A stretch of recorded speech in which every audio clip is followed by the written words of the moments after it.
කාමරය ඇතුලේ තිබුණේ මාරම නිශ්ශබ්දතාවයක්. රයන් මහත්තයාගේ අතේ තිබ්බ පෑන මේසේ උඩ වදින ටැප් ටැප් සද්දෙ මගේ කන් අඩි පැලෙන්න වගේ ඇහුණා.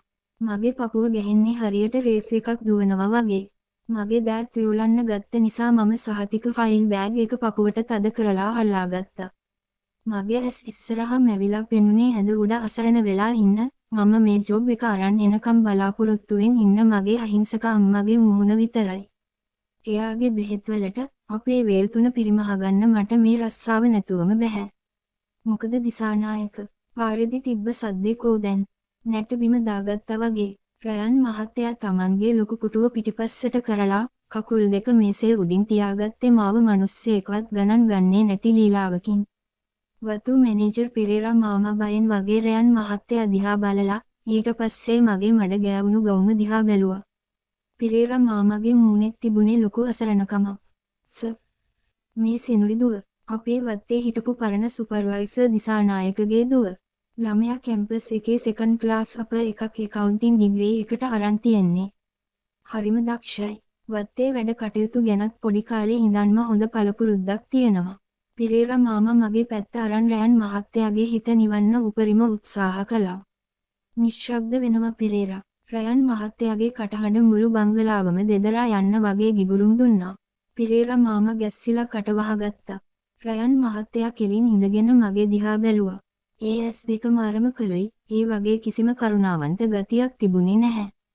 නිග්‍රී තිබ්බ පළියට ලංකා හෝල්ඩින්ග්ස් සමාගමේ ජොබ් ස්ථිර කරන්නේ නැහැ. මට ඕනේ නීතිවලට ගරු කරන, Tamanගේ සීමාව දන්න මිනිස්සු. වාරේ යන හැම එකාටම කෑ ගහන්න හදන ගෑනුන්ව මම මගේ කම්පැනි එකේ තියාගන්නේ නැහැ. ඔහු මාව දෙස බලපු විදිහ මගේ හදවත පසාරු කරගෙන ගියා. දුප්පත්කම කියන්නේ මාරම ශාපයක් කියලා මට තේරුණේ ඒ මොහොතේ. සල්ලි තියෙන මිනිස්සුන්ට ඕනෑම කෙනෙක්ව මෙහෙම පාගලා දාන්න පුළුවන්ද? මම මගේ කඳුළු හිර කරගෙන බිම බලාගෙනම හෙමින් හැබැයි ස්ථාවර කටහඬකින් කිව්වා. අනේ සර්, මම දුප්පත් තමයි. පාරේදී සර්ගේ වාහනයෙන් මගේ ඇඟට මඩ විසිරුණාම මම කතා කළේ සාධාරණත්වයට. මම මෙතනට ආවේ මගේ සුදුසුකම් වලට මට ලැබෙන්න ඕන රැකියාව ගැන කතා කරන්න මිසක් කාගේවත් සල්ලි වලට යටත් වෙන්න නෙවෙයි. මගේ තාත්තා මට උගන්වලා තියෙන්නේ කොච්චර නැති බැරි වුණත් ආත්මගරුත්වය පාවා දෙන්න එපා කියලා.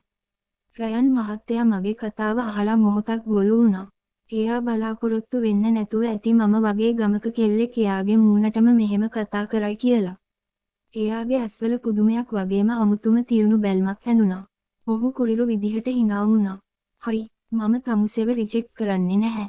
මම තමුසෙගේ ඔය ජොබ් එක ස්ථිර කරනවා. හැබැයි මේ නුවරඑළියේ වත්තේ නෙවෙයි. කොළඹ ප්‍රධාන මූලස්ථානයේ මගේ පෞද්ගලික සහකාරිය, පර්සනල් ඇසිස්ටන්ට් විදිහට. ලබන සඳුදා උදේ 8 වෙද්දී කොළඹ ඔෆිස් එකේ ඉන්නවා. නැත්නම් දැන්ම තමුසෙගේ අස්වීමේ ලියුම දීලා මෙතනින් යන්න පුළුවන්. තමුසෙගේ ඔය ආත්මගරුත්වය කොළඹදී කොහොම තියෙයිද කියලා මට බලන්න ඕනේ. මට කර කියා ගන්න දෙයක් නැති වුණා. කොළඹ කියන්නේ මට අහලාවත් නැති නුපුරුදු නගරයක්. හැබැයි මට මේ රස්සාව ඕනෙමයි. මම අකමැත්තෙන් වුණත් හිස වෙනුවා. දවස් කිහිපයක් හීනෙන් වගේ ගෙවිලා ගියා.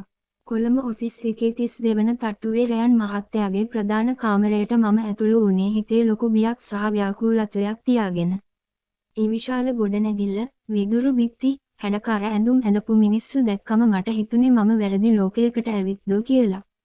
7.55යි. විනාඩි 5ක් කලින් ඇවිත්. නරකම නැහැ. රයන් මහත්තයා ඔරලෝසුව දිහා බලන ගමන් ලොකු ෆයිල් තොගයක් මගේ මේසේ උඩින් තිබ්බා. නුවරඑළිය වතු අංශයේ පසුගිය වසරේ මූල්‍ය වාර්තා මේවා. අද හවස 5 වෙද්දී මේ හැම එකක්ම පරීක්ෂා කරලා තියෙන අඩුපාඩු හොයලා මට රිපෝට් එකක් දෙන්න ඕනේ.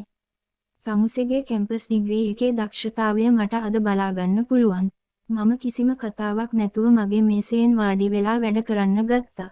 දහඩිය දාගෙන කන්න බොන්න පවා අමතක කරලා මම ෆයිල් එකින් එක පෙරලලා බැලුවා. මම ඇකවුන්ටින් ඩිග්‍රී එක කරපු නිසා මට ගණන් හිලව්වල තියෙන වැරදි ඉක්මනටම අහු වුණා. නමුත් ෆයිල් අතර සැඟවී තිබූ දේවල් දැක්කම මගේ ඇස් අදහා ගන්න බැරි වුණා. මගේ අත පවා විවුලන්න ගත්තා. පළමුවැනි වංචාව, ව්‍යාජ බිල්පත් සහ නොපවතින සමාගම් වලට ගෙවීම් ලෙස මිලියන 45කට අධික මුදලක් සමාගමෙන් වැහැර කර තිබුණා. දෙවැනි වංචාව, නුවරඑළියේ ඉන්න අහිංසක වතු කම්කරුවන්ගේ PF ETS සහ වැටුප් වාර්තා ව්‍යාජ ලෙස වෙනස් කර ඔවුන්ගේ දහඩිය කඳුළු වලින් ලැබෙන මුදල් කවුරුන් හෝ ක්‍රමානුකූලව හොරා කා තිබුණා. තුන්වැනි වංචාව වත්තේ තිබුණු ඉතා වටිනා යන්ත්‍ර සූත්‍ර අබලි ද්‍රව්‍ය ලෙස ඉතා අඩු මිලකට විකුණා ඇති බවට ව්‍යාජ ගිවිසුම් සකස් කර තිබුණා. මේවා සාමාන්‍ය වැරදි නෙවෙයි මහා පරිමාණ සංවිධානාත්මක හොරකම්.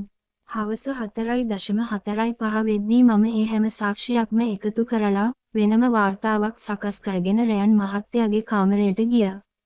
මම වාර්තාව එයාගේ මේසේ උඩින් තිබ්බා. රයන් මහත්තයා වාර්තාව කියවන අතරතුර ඔහුගේ මුහුණේ තිබ්බ සමච්චල් හිනාව එකපාරටම නැති වෙලා ගියා. එයාගේ මුහුණ බැලෑරුම් වුණා, ඇස් පුදුමයෙන් ලොකු වුණා. ඔහු මොහොතක් නිහඬව සිට මාව දෙස බැලුවා. "තමුසේ මේවා කොහොමද දැනගත්තේ? මේවා අවුරුදු ගාණක් තිස්සේ මෙහි ඉන්න සීනියර්ස්ලාටවත් අහුුනේ නැති දේවල්." ඔහු අහුවේ සැකමුසු සහ කැළඹුණු කටහඬකින්. "මම මගේ රාජකාරිය අවංකව කළා සර්. මේ ගිණුම් වාර්තාවල තියෙන අඩුපාඩු ඕනෑම දක්ෂ ගණක අධිකාරීවරයෙකුට අහුවෙනවා. ඒ වගේම අපේ වත්තේ අහිංසක මිනිස්සුන්ගේ සල්ලි කපපු එක ගැන මට මාරම කේන්තියක් ආවා." මම කෙලින්ම කිව්වා. ඔහු වාර්තාව වසා මේසය මත තිබ්බා. "හොඳයි. පළමු දවස තමුසේ පාස් වුණා. හැබැයි මතක තියාගන්නවා දිසානායක, මේ වාර්තාවේ තියෙන දේවල් මේ කාමරයෙන් පිටතට යන්න බෑ. වෙන කාටවත් මේ ගැන කියන්න එපා. යන්න දැන්." මම මගේ බෑග් එකත් අරන් කාමරයෙන් එළියට ඇවිත් ලිෆ්ට් එක ළඟට ගියා. එතන මනෝරි මැඩම්ගේ ලේකම් ෂෙරින් මිස් හිටියා. ෂෙරින් මිස් කියන්නේ හරිම හැඩකාර, නාගරික පෙනුමක් තියෙන ලස්සන තරුණියක්. ඇය මාව දැකලා මිත්‍රශීලී මඳහසක් පෑවා. "නුවරඑළියෙන් ආපු අලුප්පි, ඒ සිනුරි නේද?" ඇය ඇසුවා. මම උයේ හිස වෙනුවා. ඇය මගේ ළඟට ඇවිත් වටපිට බලලා මගේ උරහිසට හෙමින් තට්ටු කරලා මෙහෙම කිව්වා. "ලස්සනට වැඩ කරන්න කිල්ලේ. හැබැයි මතක තියාගන්න, මේ ඔෆිස් එකේ ගොඩක් දේවල් පිටින් පේනවාට වඩා වෙනස්. හැමෝම ඉන්නේ වෙස් මුහුණු දාගෙන. හොඳට ඇස් අරගෙන ඉන්න." ඇය එහෙම කියලා hina වෙලා ලිෆ්ට් එකට නැගලා ගියා. මම එතනම නතර වුණේ ලොකු ව්‍යාකූලත්වයකින්. මේ ලංකා හෝල්ඩින්ග්ස් කම්පැනි එක ඇතුලේ මම හිතනවාට වඩා ලොකු අద్භූත දෙයක් සිදු වෙනවා කියලා මට තේරුණා.